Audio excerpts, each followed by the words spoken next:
DJ राजा sound कुंभाटोला Patan.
डालना राजा के दाएं हाथ का खेल है।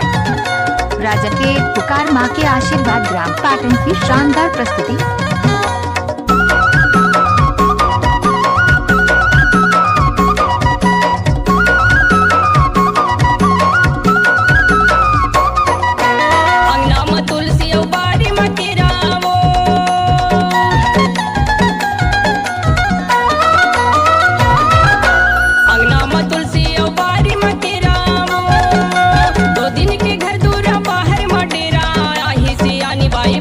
पछतावे वो दो दिन के घर दूरा बाहर मडेरा आही सियानी बाई पाछ पछतावे वो मादर के तीन ताल कर मला गाले आही सियानी बाई पाछ पछतावे वो मादर बजा के आज कर मला गाले आही सियानी दाऊ पाछ पछतावेगा।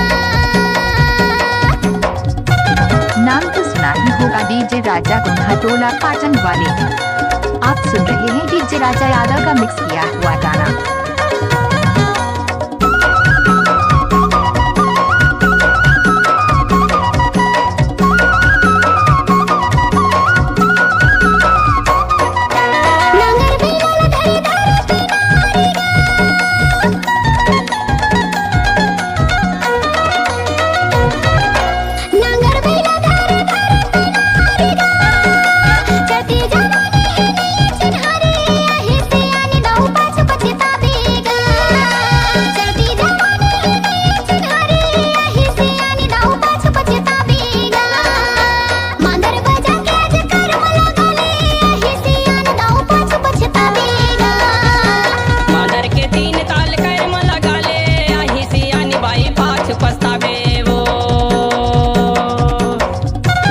इलाका किसी भी का हो धमाका डीजे राजा यादव का ही होगा।